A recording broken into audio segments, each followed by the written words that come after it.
জানিস এ জগতে মা কাঁদানো ভালো নয় রে, কিন্তু বর্তমান যুগে তো মাকেই বেশি কাঁদানো হয়। পিতামাতার স্থান বৃদ্ধাশ্রমে হচ্ছে, পিতামাতার স্থান পথে ঘাটে হচ্ছে, পিতামাতার স্থান বন জঙ্গলে হচ্ছে।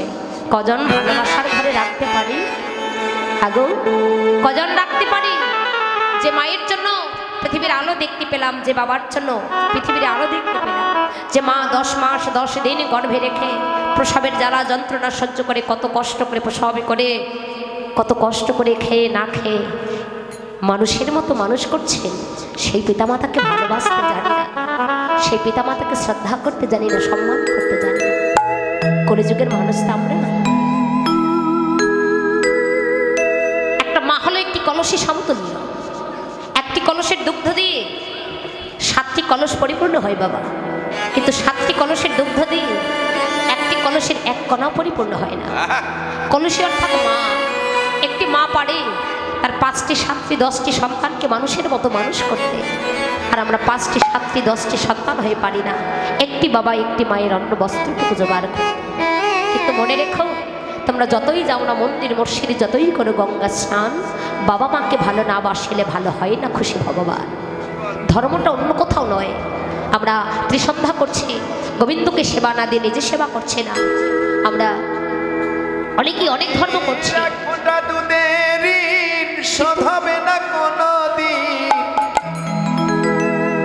জন্ম জন্মান্তরে করলে সাধনা,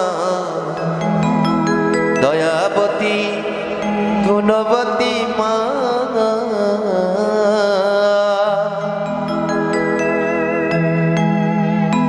তাহলে যে মায়ের জন্য আমরা এত কিছু করতে পারছি, যে মা এত কষ্ট করে মানুষের মতো মানুষ করছেন, সেই মাকে ভালোবাসি না, সেই মাকে শ্রদ্ধা করি না, ভালোবাসি। কিন্তু কানাই বললেন, শ্রীরাম ও শ্রীরাম, আমার মাকে কথা দিয়ে এসেছি সকাল সকাল ঘরে ফিরব, আর বিলম্ব নয় ভাই, আমার আর খেলা ভালো লাগে না, চল মায়ের কাছে যাব, চল আমরা ঘরে ফিরে যাব।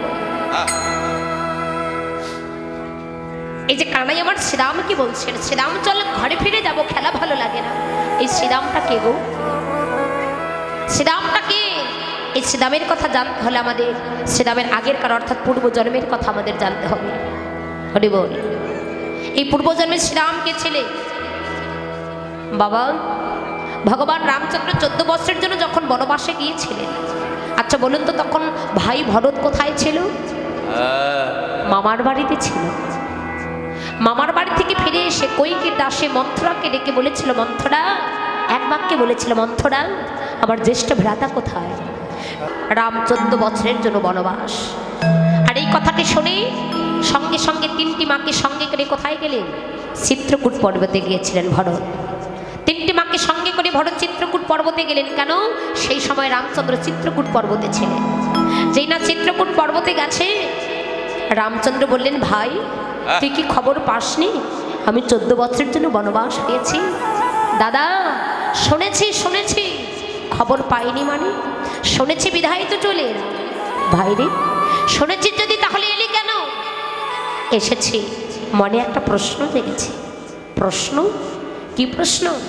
দাদা তুমি যে 14 বছরের জন্য বনবাস এলে, আমার মা যে 2টি বর চেয়েছিল, একটি বরে ভরত রাজা হবে, আর একটি বরে রাম 14 বছরের জন্য বনবাস হবে।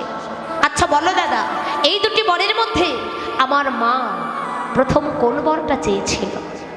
রামচন্দ্র বললেন, ভাই এই 2টি বরের মধ্যে প্রথম বর চেয়েছিল ভরত যেন রাজা হয়, আর দ্বিতীয় বর চেয়েছিল রাম যেন 14 বছরের জন্য বনবাসে যায়। বাহ দাদা, কথাটি শুনে খুব শান্তি পেলাম। কিন্তু দাদা তাই যদি হবে, ভরত যদি রাজা হবে 1 নম্বর প্রশ্ন, আর 2 নম্বরই হলো রাম 14 বছরের জন্য বনবাসে যাবে। তাই যদি হবে, আমি মামার বাড়ি থেকে পেলাম না, রাজ সিংহাসনে পেলাম না, রাজত্ব পেলাম না, তুমি পালিয়ে কেন বনবাসে এলে? ভগবান হয়ে মাথাটা নিচু করে দাঁড়িয়ে আছে। তাই যদি হবে, কারণ যে দেশের রাজা তার কথাই শেষ কথা। তাই যদি হবে, আমি রাজত্ব পেলাম না, তুমি কেন পালিয়ে এলে? রামচন্দ্র বলেছিল, ভাই তুই কি ভুলে গেছিস? আসবার পথে কত যোগী মনে ঋষি আমার জন্য কত না কেঁদেছিল জানিস? আমি যদি বনবাসে না আসতাম, সবরই নিচু জাতের মেয়ে, চন্ডালের মেয়ে, আমি যদি বনবাসে না আসতাম সবরই কোনোদিন উদ্ধার হতো না। আমি যদি বনবাসে না আসতাম অহল্যা মা পাশানি থেকে কোনোদিন মানবী হতো না। আমি যদি বনবাসে না আসতাম সীতা কোনোদিন চুরি হতো না। আর সেটাকে যদি চুরি করতে না পারতো ওই লঙ্কার মাটিতে কোনোদিন লক্ষ্মী প্রতিষ্ঠা হতো না। লঙ্কার মাটিতে যদি লক্ষ্মী প্রতিষ্ঠা না হতো কোনোদিন তুলসী বৃক্ষ হতো না। তুলসী বৃক্ষ যদি না হতো কোনোদিন মহাপ্রসাদ হতো না।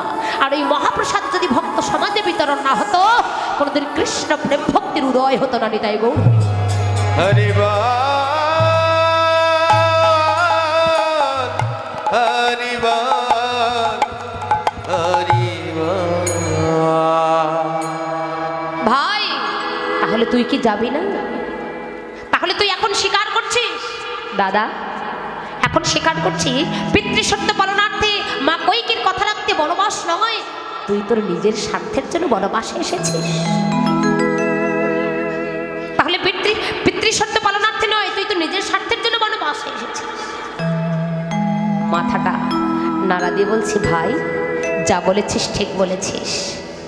আজ আমি তোর কাছে যা বলছি তাই হলো সত্যি, এ কথাটা মিথ্যা নয়। তোর কাছে যা বলছে তাই সত্যি। ভাই রে এখন কি তুই ফিরে যাবি না? দাদা যাব না কেন, আমি থাকার জন্য আসনি, আমি যাবার জন্য এসেছি। আমি চলে যাব, কিন্তু যাবার বেলা তোমার কাছে আমার একটা নিবেদন। বল ভাই কি চাস? দাদা যা চাইবো তাই দেবে। বলে তুই আমার কাছে কি চাস? ভরত বলেছিল দাদা গো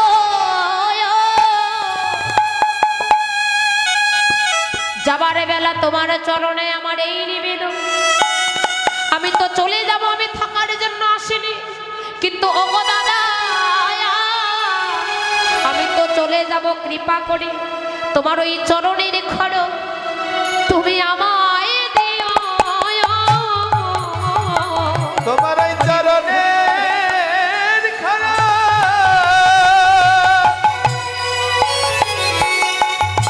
ও দাদা আমায় দিও। আমি আর তো কিছু দাদা আমি চাই না দাদা।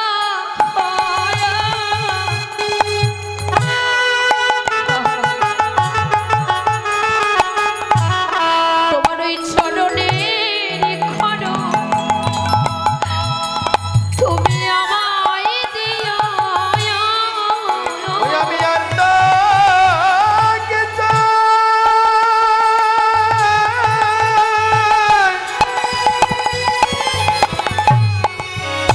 আমি চাই না দাদা। তোমার ওই চরণের খড়গ ওরে আমায় দিও। রামচন্দ্র বলছে ভাই এই চরণের খড়ম নিয়ে তুই কি করবি? চাইতে যদি হয় অন্য কিছু চেয়ে নে। না দাদা আমি চরণের খড়ম ছাড়া আর অন্য কিছু চাই না, অন্য কোনো কিছুর বাসনা নেই। দিতে যদি হয় কৃপা করে চরণের খড়ম দুখানা তুমি আমায় দাও। ভাই চরণের খড়ম কি করবি? আমি কি করিব জানো দাদা? আমি আবার ওই লঙ্কার মাটিতে ফিরে যাব, ফিরে গিয়ে ওই রাজ সিংহাসনে আমি বসবো না ও দাদা। আমি কি করিব জানো দাদা? এই চরণের খড়ম রাখবো তোমার ওই রাজ সিংহাসনের উপর, আর আমি বসবো ধুলার উপরে। প্রতিদিন ওই খড়মের উপর গঙ্গা জল আর পুষ্প দেব। জানো দাদা যেদিন 14 বছর হয়ে যাবে, 14 বছরের পরে যেন একই বেলা বয়ে না যায়। 14 বছরের পরে যদি একই বেলা বয়ে যায়, একই বেলা যদি বয়ে যায়, গিয়ে দেখবে তুমি তোমার ভাই ভরতের মরা দেহ পড়ে আছে। এই প্রেম আর এই ভক্তি দেখে বুকে জড়িয়ে ধরে বলেছিল ভাই ভাই তোর এত প্রেম এত ভক্তি যে তোর প্রেমে তোর ভক্তিতে আজ আমি পরাভূত হলাম, তোর কাছে ঋণী হই। কথা দিলাম এ জন্মে আমরা দুজনে হয়েছি ভাই ভাই, আগত জন্মে আমরা দুজনে আর ভাই ভাই হব না, আমরা দুজনে হব বন্ধু বন্ধু। যেদিন বৃন্দাবনে কৃষ্ণচন্দ্র হব তুই, সেদিন হবি আমার প্রাণের সখা, তোর নাম হবে শ্রীরাম সখা। নিতাই গৌর প্রেমানন্দে হরি হরি বল।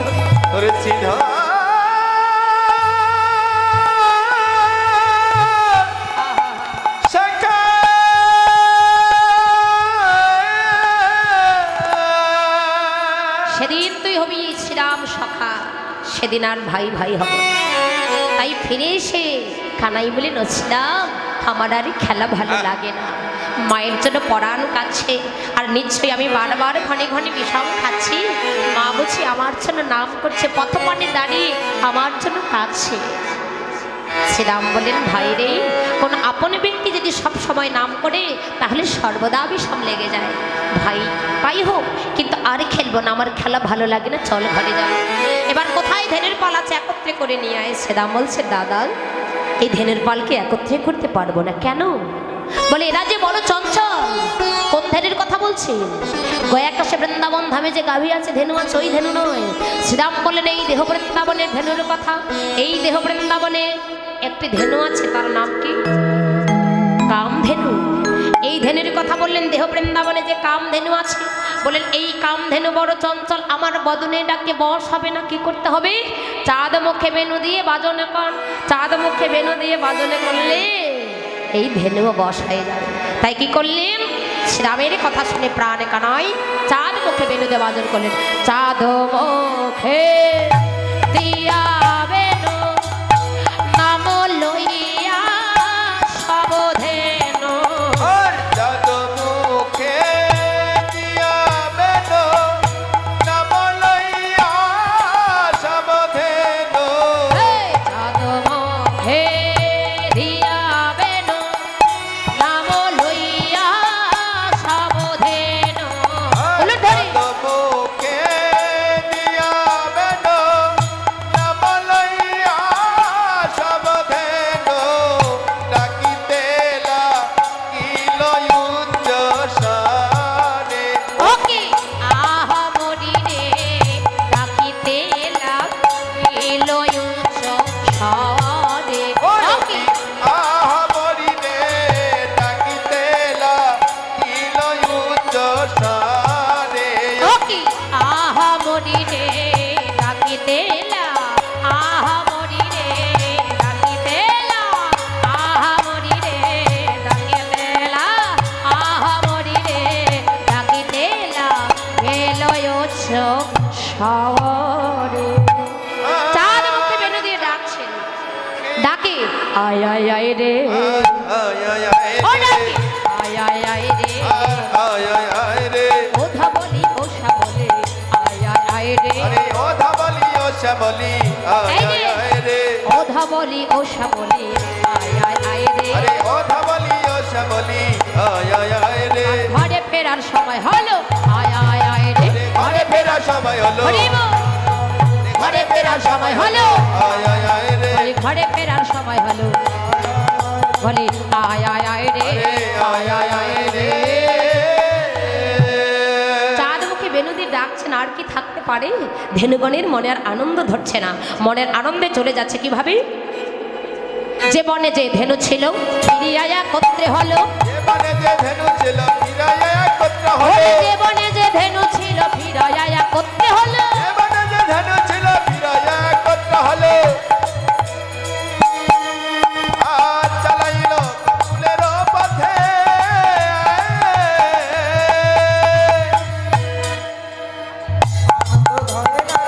আনন্দ ধরে না রে, আজ আনন্দ ধরে না রে। রান গোবিন্দ দেখবে বলে আজ আনন্দ ধরে না রে। রাম গোবিন্দ দেখতে বলে আজ আনন্দ ধরে না রে। এই যে মনে আনন্দ ধরে না গো, তাই কিভাবে চলেছে জানো? যখন মনে আনন্দ ধরে না তখন কি হয়? আনন্দে উল্লাসে নেচে নেচে চলে যায়, তাই না? ধেনুগণের মনে আনন্দ ধরছে না, কিভাবে চলে যাচ্ছি? নাচে আর যায় শেষ হওয়ার নাচে। নাচিয়া নাচিয়া যায় শিশু গান পিছে ধায়। নাচিয়া নাচিয়া যায় শিশু গান পিছে ধায়। ধুলাই গগনে গেল ভরে রে, আর ধুলায় গগন গেল ভরি রে। ধুলায় গগন গেল ভরি রে। ওরে সেতে কাঁদতে অন্য পাম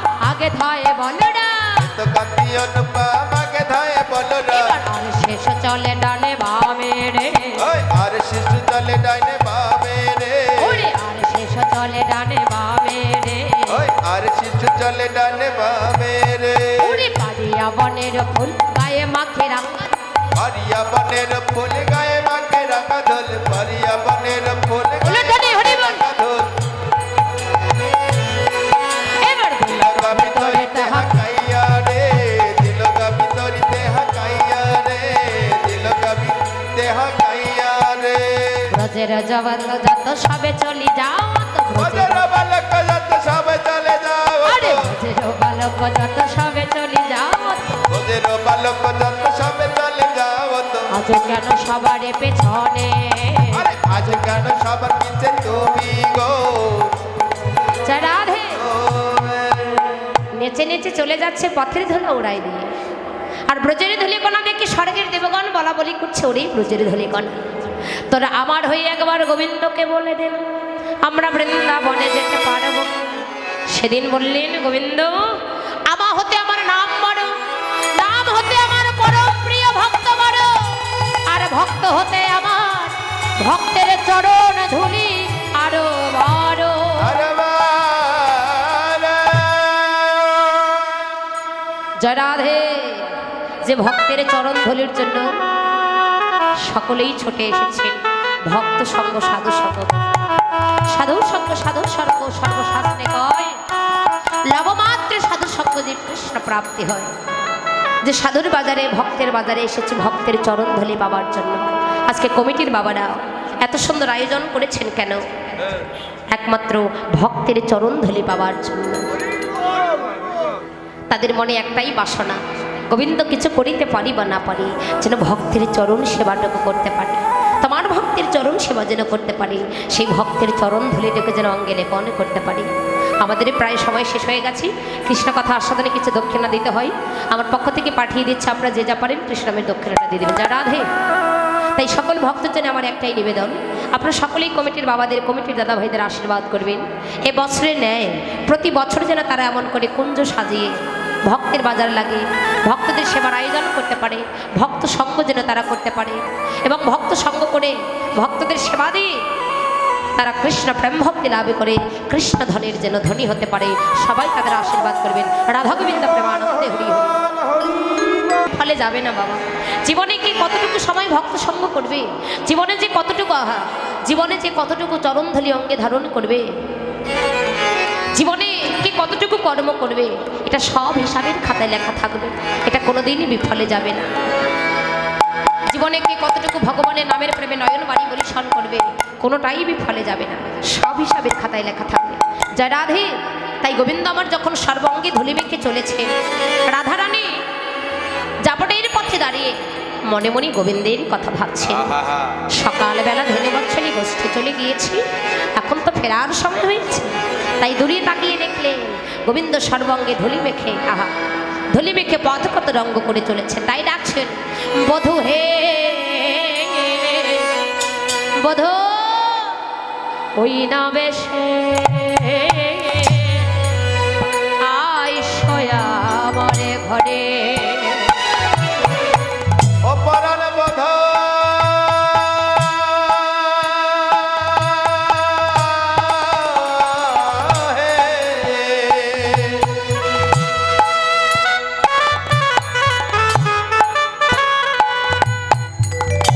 ও তুমি ওই না বেশে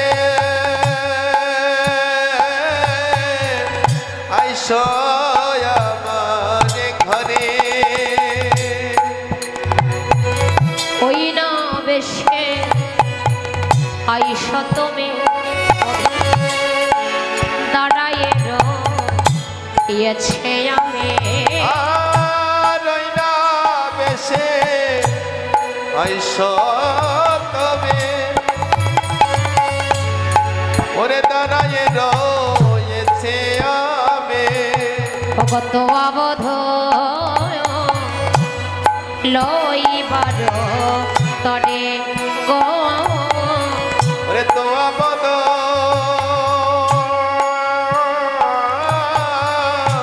লইবার তরে অবধূ বড় আশা করে দাঁড়িয়ে আছি বড় আশা করে ওরে দাঁড়িয়ে আছে একবারে কৃপা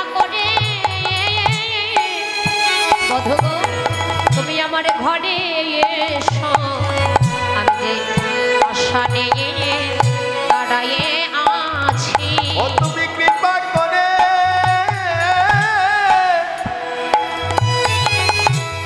ওরে ঘরে আছো বড় আশা করে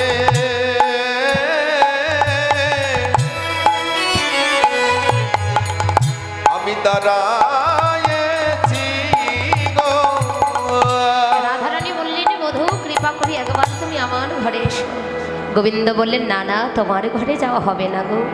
রাধারানী কোন ঘরে? গোবিন্দকে ডাকছেন মা, জাগতিক জগতের ঘর বাড়ি নয়, এই দেহ ঘরের কথা বললেন। হরি বল। কিন্তু গোবিন্দ বললেন রাধে আজ আর তোমার মন্দিরে যাওয়া হবে না, আজ আমি ঘরে যাই। বলে কেন জানো বধূ?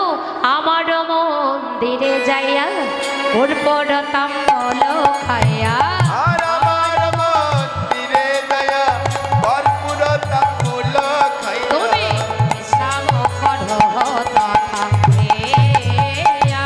ও গোবিন্দ আর বিশ্রাম করো তথা গিয়া। আমার হৃদয় মাঝে বিচিত্র পালক আছে। আর আমার হৃদয় মনে বিচিত্র পালঙ্ক আছে। ওরে আশেপাশে রসের বাদেশ। ও গোবধ আশেপাশে রচের পালে কাহাতে সতেবে তুমি চরণ সেবে বয়ামে। আর কাহাতে ছুটিবে তুমি চরণ সেবিব আমি। আরে ওরে যাবে মনের আদেশ। ও গোবধ দূরে যাবে বনের আলে। রবি যখন বৈশে পাটে ওই গেল যমুনার ঘাটে। আর রবি তখন বৈশে পাটে ওই গেল যমুনার ঘাটে। আরে দোয়া লাগে ছায় ছাড়ে আরে। বধূ হে দোয়া লাগি যায় চারি পাশে। হরি বল। গোবিন্দ একবার কৃপা করে আমার মন্দিরে এসো। গোবিন্দ বলছে রাধে আজ আর তোমার মন্দিরে যাওয়া হবে না, আজ আমি ঘরে যাই, মায়ের আরতি করে স্বর্ণবরী সেবা দেব। এই বলে গোবিন্দ যখন ঘরে ফিরলেন, গোপালের মা ওই বলরামের মা রোহিণীকে ডাকছেন, ও দিদি আর দেখে যাও না আমার রামকানু ঘরে ফিরেছে। তাকিয়ে দেখলেন নন্দ দোলাল বাছা যশোদা দোলা। নন্দ লাল বাজা যশোদা দুলাল। নন্দ দুলাল যশোদা দুলাল। এতক্ষণ মঠে থাকে পাহাড়ও ছাওয়া। মাঠে থাকে কাহার ছায়া। নন্দ দুলাল বাজা যশোদা দুলাল। নন্দ দুলাল বাজা যশোদা দুলাল। আর রতন প্রদীপ লইয়া আইলা নন্দ রানে। রতন প্রদীপ লইয়া আইলা। এই যে ইউটিউব চ্যানেল চলছে, ওই বাবা অনেক ভালো, আমি যেখানে যাই সেখানে যাই। আপনারা ওই চ্যানেলটা সবাই সাবস্ক্রাইব করবেন। চ্যানেলের নাম হচ্ছে কীর্তন মিডিয়া 10। আবার শোনেন, কীর্তন মিডিয়া 10। আপনারা সবাই ওই চ্যানেল লাইক করবেন, কমেন্ট করবেন, শেয়ার করবেন, সাবস্ক্রাইব করবেন, পাশে থাকবেন। কেননা এই যে চ্যানেলগুলো যদি না আসতো না, ইউটিউব চ্যানেলগুলো না আসতো না, আমরা একটা কথা বলে না, করবেন কইরা থাকতাম, আমরা উঠতে পারতাম না, তাই না?